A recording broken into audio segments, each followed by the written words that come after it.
नमस्कार, मैं रवीश कुमार। यह कैसे हो सकता है कि वोट जितना पड़ा उससे ज्यादा गिन लिया जाए या उससे कम हो जाए? क्या आप जानते हैं कि गुजरात के अमरेली में जितने वोट पड़े उतने ही गिने गए? केरल के अटिंगल, लक्षद्वीप और दमन दीव में भी जितने वोट पड़े उतने ही गिने गए। केवल इन्हीं 4 सीटों पर इस तरह की बराबरी रही है। बाकी हर जगह या तो वोट कम गिना गया या ज्यादा गिना गया है। एडीआर का कहना है कि 538 सीटों पर वोटों की गिनती में अंतर है। कहीं कम गिना गया तो कहीं ज्यादा गिना गया। अब इस पर सवाल पूछा गया तो चुनाव आयोग जवाब क्यों नहीं दे रहा है? उसी की वेबसाइट पर प्रकाशित डेटा के अध्ययन से दो संस्थाओं और एक पत्रकार ने देखा कि वोटों की गिनती में अंतर है। Association for democratic reform, vote for democracy और पत्रकार पूनम अग्रवाल ने चुनाव आयोग की साइट पर जो आंकड़े मौजूद हैं उसका अध्ययन किया है। एक अन्य एकेडमिक अनिकेत आगा ने भी अपने स्तर पर इन आंकड़ों का विश्लेषण किया है।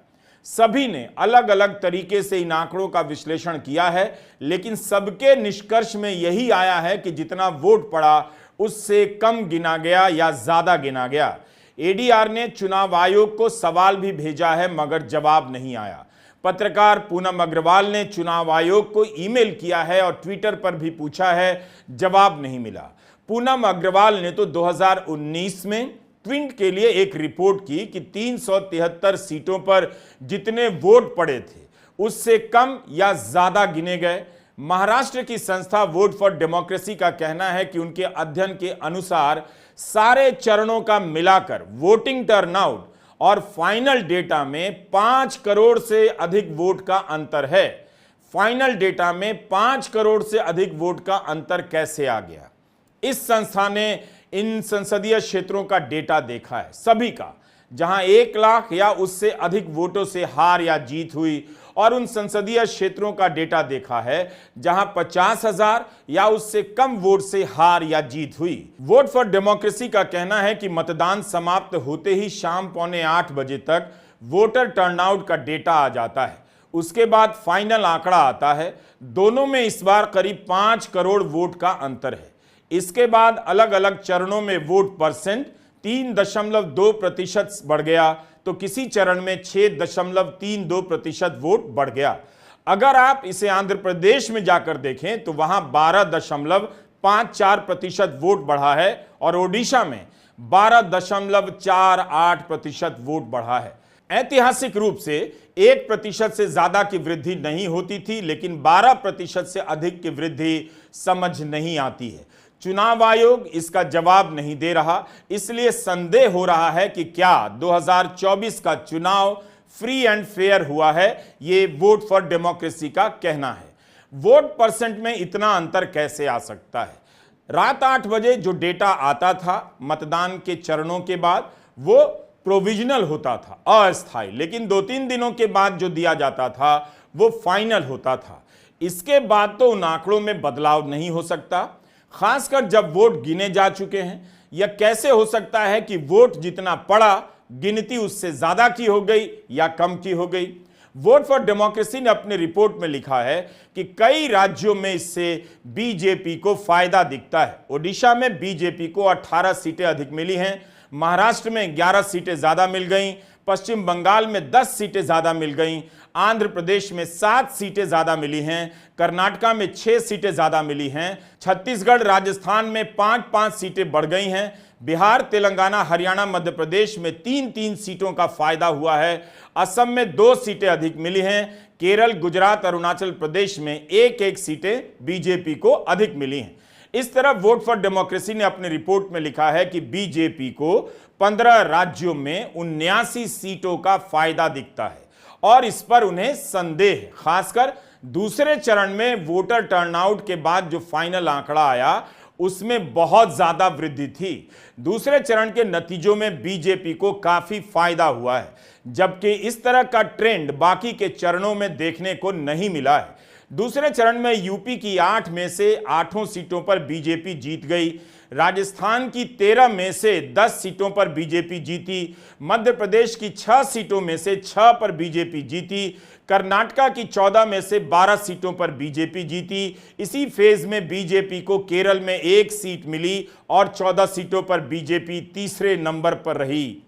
वोट फॉर डेमोक्रेसी का कहना है कि अगर मतदान के दिन जो टर्नआउट का आंकड़ा दिया गया है और उसके अगले कुछ दिनों के बाद फाइनल नंबर दिया गया है, उसमें 5 करोड़ से अधिक का अंतर नहीं आता तो बीजेपी 76 सीटों पर हार भी सकती थी। इसलिए उनके अध्ययन के हिसाब से गड़बड़ियों की आशंका है। यह तो काफी गंभीर आरोप है। आरोप लगाने वाले अपने अपने क्षेत्र के विशेषज्ञ हैं। आईआईटी के पूर्व प्रोफेसर हैं। पूर्व मुख्य चुनाव आयुक्त एसवाई कुरैशी ने भी कहा है, चुनाव आयोग को इसका जवाब देना चाहिए। वोट फॉर डेमोक्रेसी ने अपनी रिपोर्ट चुनाव आयोग को भेज दी है, तब भी जवाब नहीं आया है। कुछ राज्य हैं जहां पे एनडीए का जो पलड़ा है वो हल्का है, एनडीए मजबूत नहीं है, जैसे केरल है और तमिलनाडु है। वहां पे आप देखेंगे कि चुनाव जो है एक ही चरण में होगा। कुछ और राज्य हैं बराबरी के राज्य हैं, यानी उनके सीटें उतनी ही हैं करीब करीब, लेकिन वहां पे जो चुनाव है ज्यादा चरणों में होता है। ऐसा क्यों? जैसे उदाहरण के तौर पे उड़ीसा में 21 सीटें हैं, 4 चरण में चुनाव होता है। केरल में 20 सीटें हैं, 1 चरण में चुनाव होता है। असम में केवल 14 सीटें हैं, 3 चरण में चुनाव होते हैं। बिहार और बंगाल, बिहार में 40 सीटें हैं, बंगाल में 42 सीटें हैं, 7 चरणों में चुनाव होता है। तमिलनाडु में 39 सीटें हैं, करीब करीब बराबर, उसमें 1 चरण में होता है। महाराष्ट्र में 48 सीटें हैं, उसका चुनाव 5 चरणों में होता है। इसका तर्क क्या है, क्यों ऐसा हुआ? ये है सवाल नंबर 2। सवाल नंबर 3 जो है वो है जो वोटों की गिनती जो जारी की गई, प्रतिशत में जारी की गई है, लेकिन उसमें फर्क इतना क्यों आ रहा है? चुनाव आयोग ने जो करीब 7, जिस दिन चुनाव होता है उस दिन करीब 7 और 9 बजे के बीच, शाम के 7 और 9 बजे के बीच उन्होंने हर चरण में ये जारी किया है कि करीब करीब कितने प्रतिशत वोट पड़े। और उसके बाद जो आखिरी आंकड़े हैं उनमें काफी अंतर है। और मोटे तौर पे मैं बताऊं, जैसे आप देखेंगे उड़ीसा और आंध्र में 12.5% का फर्क है। असम में 9% से ज्यादा का फर्क है। महाराष्ट्र में 8, 8.5 करीब प्रतिशत का फर्क है। बंगाल में करीब करीब 6% का फर्क है। कर्नाटक में करीब 4% का फर्क है। अगर आप इसको वोटों में तब्दील करें तो आप देखेंगे कि औसत निकालें तो देखेंगे कि जैसे उड़ीसा और आंध्र में हर सीट पे करीब करीब 2 लाख वोटों का फर्क है। इसी प्रकार महाराष्ट्र में करीब 2.25 लाख का है। बंगाल में करीब 87,000 का है। तो ये क्यों हुआ, किस लिए हुआ? ये है सवाल नंबर 3। सवाल नंबर 4 ये है कि आपका जो भी, मतलब ये तो वोट पड़ने की बात हुई। अब जब वोट गिनने की बात आती है तो आप देखेंगे कि करीब करीब सभी सीटों पे 500, मेरे ख्याल से 48 सीटों पे, जबकि 542 सीटें पे गिनती हुई है। सूरत के सीट पे तो इलेक्शन ही नहीं हुआ। तो 548 सीटों में वोट जो पड़े हैं और वोट जो गिने गए हैं उसमें अंतर है। चुनाव आयोग का जवाब देना बहुत जरूरी है और सभी सीटों के हिसाब से जवाब देना चाहिए, एक एक सीट के हिसाब से। तभी इन आंकड़ों का अध्ययन करने वाले जांच कर पाएंगे कि एक एक सीट पर इस तरह का अंतर क्यों दिखा। अब चुनाव आयोग के पास यह कहने का रास्ता भी नहीं कि उसकी वेबसाइट पर जो वोट हैं, जो आंकड़े हैं और गिने जाने का जो आंकड़ा है वो फाइनल नहीं है, क्योंकि चुनाव के दौरान जब पहले चरण का वोट हो गया, अगले दिन तक डेटा नहीं आया तो लोग बेचैन हो गए, हंगामा मचा और मांग की जाने लगी कि वोट का डेटा, टर्नआउट का डेटा क्यों नहीं आ रहा। 11 दिनों के बाद डेटा दिया गया तो उसे फाइनल नहीं माना जाएगा, माना ही जाएगा। जब ईवीएम में वोट डाला जाता है तो उससे पहले 50 वोट अभ्यास के तौर पर डाले जाते हैं, लेकिन यहां तो वोट का अंतर 50 से भी ज्यादा है, कहीं कहीं तो 10,000 है। तो यह बहाना भी नहीं चलेगा कि मॉक वोटिंग का यह सब नंबर है। एडीआर ने भी आयोग के डेटा का अध्ययन किया है। एडीआर का तरीका वोट फॉर डेमोक्रेसी से अलग है, मगर नतीजा एक ही तरफ दिखता है कि वोट में अंतर है। एडीआर ने देखा कि हर संसदीय क्षेत्र में कितने वोट पड़े और कितने वोट गिने गए।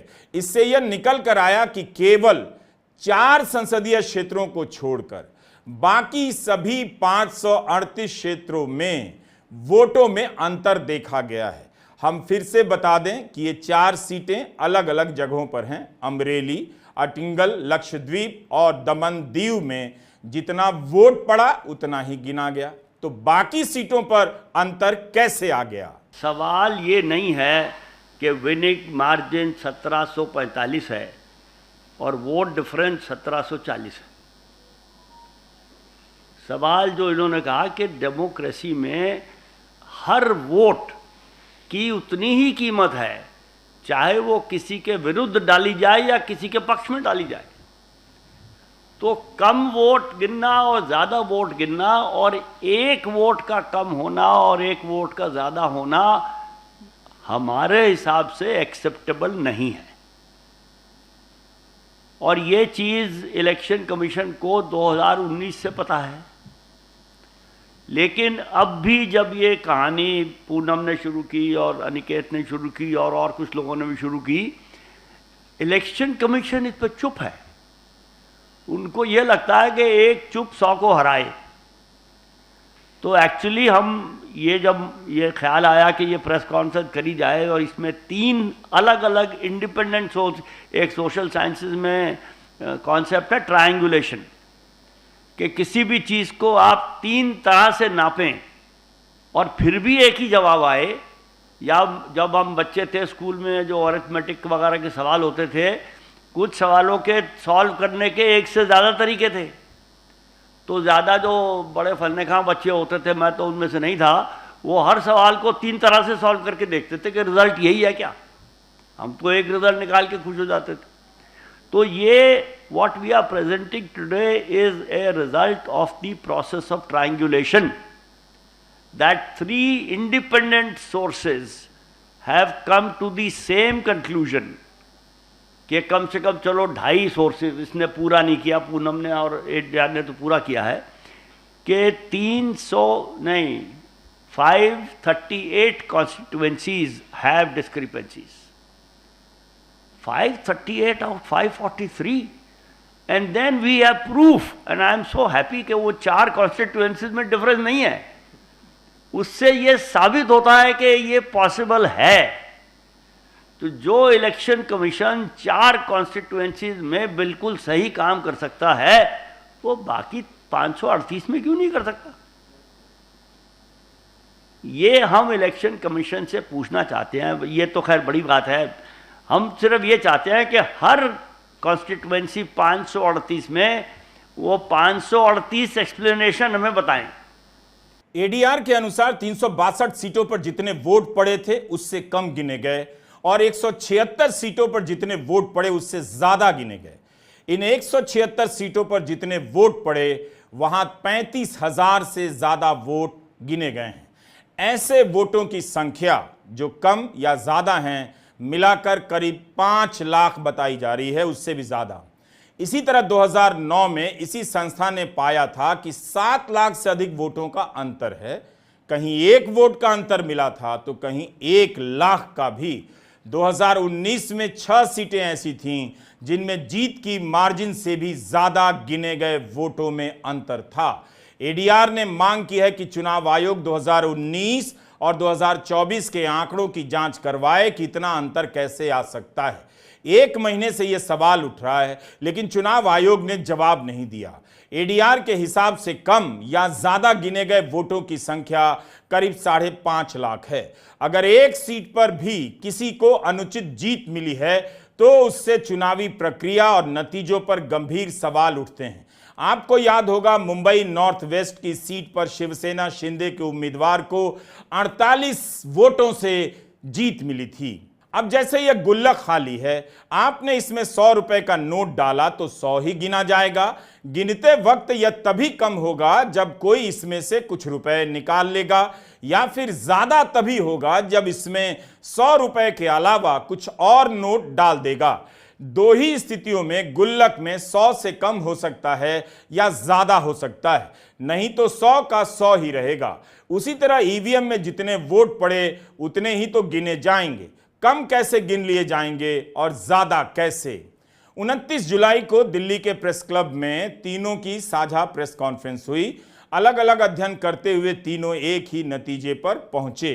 वोट फॉर डेमोक्रेसी, एडीआर और पूनम अग्रवाल के 363 संसदीय क्षेत्रों में जितने वोट पड़े थे उससे कम वोटों की गिनती हुई। 176 संसदीय क्षेत्र ऐसे हैं जहां जितने वोट पड़े थे उससे ज्यादा की गिनती हुई। पत्रकार पूनम अग्रवाल का यूट्यूब चैनल है एक्सप्लेन एक्स। पूनम चुनाव आयोग की प्रक्रिया और आंकड़ों को लगातार फॉलो करती हैं। फॉर्म 17C के मसले को लोगों तक पहुंचाने में उनका बड़ा योगदान रहा। पूनम ने तो 2019 के आंकड़ों में भी इसी तरह का अंतर पकड़ा था। मामला सुप्रीम कोर्ट गया, आज तक फैसला नहीं आया। इस बार भी जब पहले चरण के मतदान का डेटा नहीं आया था तब एडीआर को सुप्रीम कोर्ट जाना पड़ा था।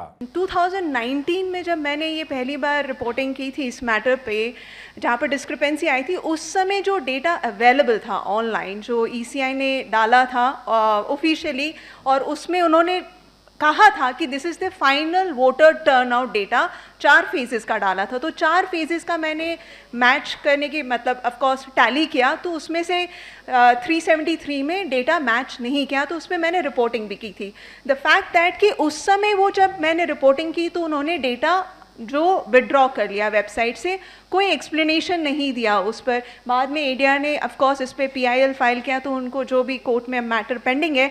But what is even more interesting कि काउंटिंग के वक्त तो जो डेटा अपलोड होता है हुआ, रिजल्ट्स आउट हुए, लेकिन सितंबर में जो भी इलेक्शन कमीशन यहाँ फॉलो करता हो या थोड़ा भी जिसको जानकारी हो, इलेक्शन कमीशन एक है ना डिटेल्ड रिपोर्ट अपलोड करते हैं, और 2024 का भी वो करेंगे अराउंड सितंबर अक्टूबर, जिसमें वो कॉन्स्टिट्यूएंसी वाइज एनालिसिस करेंगे, कौन जीता, कितना वोट शेयर, कितना।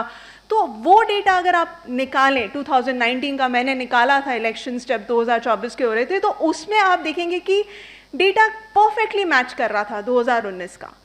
तो जो डेटा पहले नहीं मैच कर रहा था, रिजल्ट के पहले जो उन्होंने अपलोड किया था वोट्स पोल का, वो एकदम परफेक्टली मैच कर रहा था, except for I feel may be 4 या 5 कॉन्स्टिट्यूएंसीज को छोड़ के। तो जब 2019 का डेटा इतना परफेक्टली मैच कर रहा है, तो अब 2024 का जो डेटा हमारे पास है उसमें क्यों नहीं मैच कर रहा?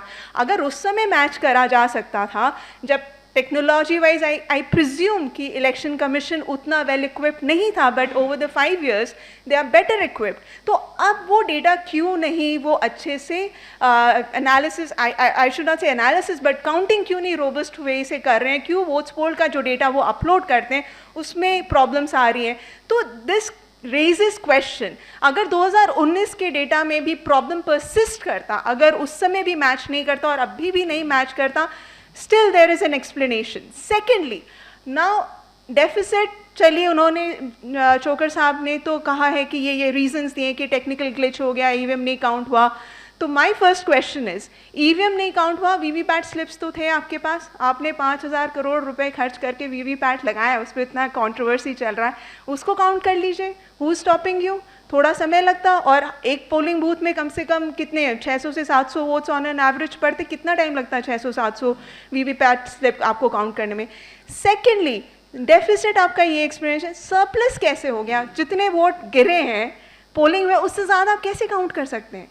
That's amazing. मुझे तो ये लॉजिकली, साइंटिफिकली, टेक्निकली कोई एक्सप्लेनेशन नहीं समझ आ रहा है इसके पीछे कि आप सरप्लस वोट कैसे काउंट कर रहे हैं, और वो भी एक कॉन्स्टिट्यूएंसी में नहीं बल्कि इतने सारे, अराउंड 160, आई थिंक सो 162 में बी मोर एक्यूरेट, वो आप देख लीजिएगा, डेटा है आपके पास, उतने सारे कॉन्स्टिट्यूएंसी में सरप्लस वोट।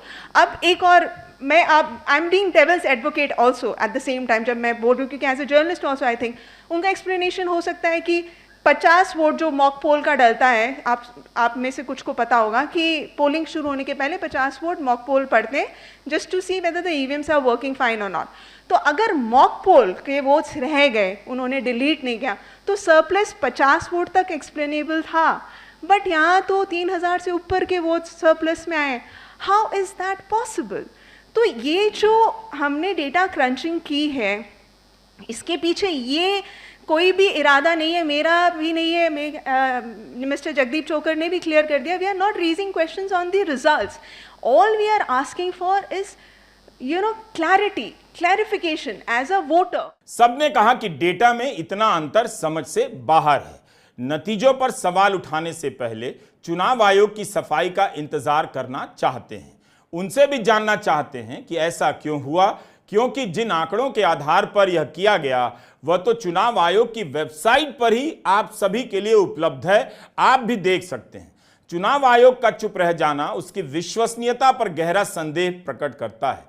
अनिकेत आगा ने भी स्वतंत्र रूप से कुछ सीटों पर आंकड़ों का विश्लेषण किया है। उन्होंने भी बताया कि ट्विटर पर असम को लेकर कुछ सवाल पूछा था वहां के मुख्य चुनाव अधिकारी से, लेकिन आज तक उसका मुकम्मल जवाब नहीं आया। अनिकेत आगा भी 29 जुलाई की प्रेस कॉन्फ्रेंस में मौजूद थे। इस मामले में ये चौथे हैं जिन्होंने स्वतंत्र रूप से कई सीटों के आंकड़ों को देखा है।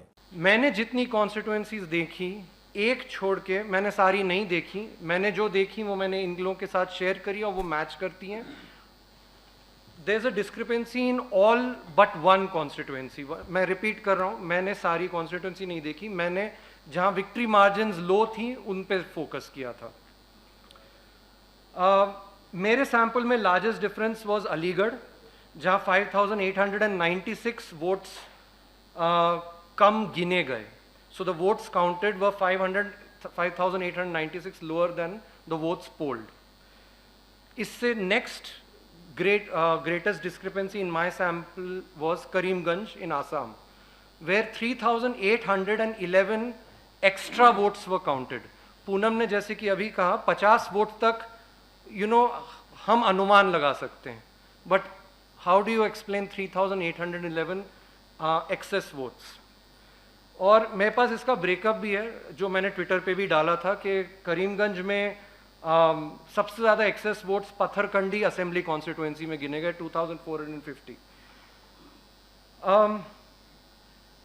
6 जून को जैसा कि जगदीप जी ने कहा, सीईओ यूपी ने मुझे ये जवाब दिया था। बट गौर करने की बात यह कि इस जवाब से सिर्फ उतना एक्सप्लेनेशन मिलता है, वो भी बिल्कुल जेनेरिक लेवल पे, कि कम वोट्स कहाँ काउंट होते हैं। ये अभी तक, और मैंने इलेक्शन कमीशन से वाया ईमेल ये स्पेसिफिकली भी पूछा, और सिंस वो ट्विटर पे जवाब दे रहे थे मैंने ट्विटर पे भी उनसे पूछा है कि how do you explain excess votes. कोई जवाब मुझे मिला नहीं जब तक मैंने करीमगंज का एग्जाम्पल ट्विटर पे नहीं डाला। ये 8 जून की बात है, so 2 days after the CEO UP replied to me. 8 जून को CEO Assam from his official handle again on Twitter replies to me, I quote, returning officer and DC Karimganj has been asked to inquire and explain the discrepancy. More details can be shared on receipt of official report from RO Karimganj.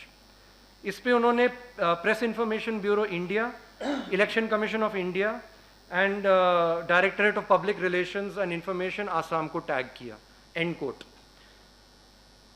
This is on 8th June. I have written to both the returning officer at Karimganj and the CEO of Assam. Today is 29 July. They have gone completely quiet. So I would just like to emphasize again कि जो भी threadbare explanation मिला election commission से वो generic है. It does not explain any specificities and it absolutely does not explain the case of excess votes. इनके अनुसार असम के करीमगंज में 3811 वोट ज्यादा गिन लिए गए। ये कैसे हो सकता है? इतना वोट कहां से आ गया? तमिलनाडु के तिरुवल्लुर में तो 16,791 वोट ज्यादा गिने गए, असम के कोकराझार में 10,700 वोट ज्यादा गिने गए और ओडिशा के ढेंकनाल में 9,427 वोट ज्यादा गिने गए। चुनाव आयोग को जवाब देना चाहिए, बताना चाहिए। आपको याद होगा चुनाव के बाद जब सांसदों ने शपथ ली तब अखिलेश यादव से लेकर महुआ मोइत्रा तक ने चुनाव आयोग की विश्वसनीयता और भूमिका पर सवाल उठाए थे और इशारों में काफी कुछ कह दिया था। The Election Commission of India. The speech expresses gratitude to the ECI for conducting the largest election in the world. With all humility, with no intent to denigrate the office of what used to be the august constitutional body of this land, let us as members of this opposition put on record that we won in spite of the EC, not because of it. The commissioners chosen by a government-dominated panel in willful disobedience of the Supreme Court turned a deaf ear to the most egregious violations of the Model Code of Conduct by the ruling party, by the Honorable Prime Minister with his hate-filled speeches and his divisive religion-based rhetoric. This country has been ashamed and disgusted by the language used against minorities during this campaign. This election will go down in history where an eager and compliant election commission turned a blind eye and a deaf ear against the excesses of the ruling party when the MCC was in effect. Opposition leaders were arrested, party accounts were frozen, ED and CBI even came into our election offices with impunity. Ultimately, the voters took charge and they said, "बहुत हो गया." Model of conduct जब चुनाव हुआ, लागू हुआ, उस समय मैंने देखा कि कुछ लोगों पर मेहरबान रही सरकार और कमीशन भी। कई मैं बहुत डिटेल में नहीं जाना चाहता हूं अध्यक्ष महोदय, लेकिन कहीं ना कहीं प्रश्न उस संस्था पे भी लगा है और अगर उस संस्था पर प्रश्न लगा है तो लगाने वाली सरकार की वजह से लगा है। इसलिए अगर निष्पक्ष होगी वो संस्था तो न केवल हमारा लोकतंत्र स्वस्थ होगा बल्कि हमारे लोकतंत्र और मजबूत दुनिया में दिखाई देगा। अध्यक्ष महोदय, ईवीएम पे मुझे कल भी भरोसा नहीं था, आज भी नहीं भरोसा। मैं 80 की 80 सीट जीत जाऊं तब भी नहीं भरोसा। और मैंने अपने चुनाव में कहा था अध्यक्ष महोदय ईवीएम से जीत करके ईवीएम हटाने का काम करेंगे। न ईवीएम का मुद्दा मरा है न जाएगा खत्म। जब तक ईवीएम नहीं हटेगी हम समाजवादी लोग उस बात पर अड़ग रहेंगे।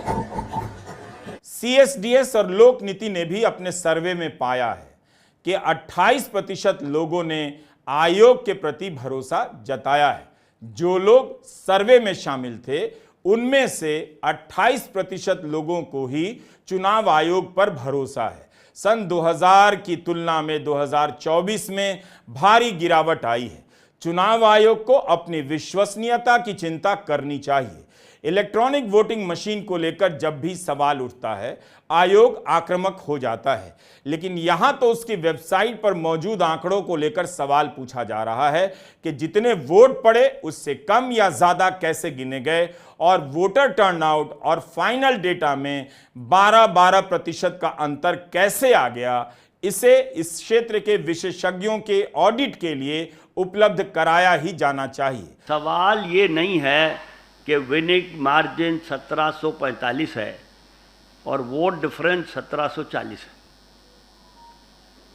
सवाल जो इन्होंने कहा कि डेमोक्रेसी में हर वोट की उतनी ही कीमत है, चाहे वो किसी के विरुद्ध डाली जाए या किसी के पक्ष में डाली जाए। तो कम वोट गिनना और ज़्यादा वोट गिनना और एक वोट का कम होना और एक वोट का ज़्यादा होना हमारे हिसाब से एक्सेप्टेबल नहीं है। चुनाव के दौरान आयोग को लेकर जितने भी सवाल उठे उसे हमने विस्तार से कवर किया है और सारे वीडियो हमारे YouTube channel Ravish Kumar official पर उपलब्ध हैं। चुनाव आयोग ने पूरे चुनाव के दौरान 2 ही प्रेस कॉन्फ्रेंस की, उस पर भी हमारी रिपोर्ट है। इस चुनाव में तो यह भी आरोप लगा कि आयोग हर चरण के बाद प्रेस कॉन्फ्रेंस नहीं कर रहा है। मुंबई में आरोप लगा कि मतदान के दिन प्रक्रिया धीमी हो गई। कई लोगों ने हैरानी जताई और अब 3 रिपोर्ट आपके सामने है जो वोटों की गिनती के आंकड़ों को लेकर सवाल उठा रहे हैं। आयोग को चालू मुहावरों या जुमलों में या पुराने पढ़ चुके शायरों के शेरों के सहारे नहीं, बल्कि एक एक संसदीय क्षेत्र के आंकड़ों के आधार पर जवाब देना चाहिए और बताना चाहिए कि जहां 1 लाख वोट पड़ा है वहां 90,000 की गिनती किस हिसाब से हुई, 10,000 वोट कहां गया, या 1,10,000 की गिनती कैसे हो गई, 10,000 का वोट कहां से आ गया। नमस्कार, मैं रवीश कुमार।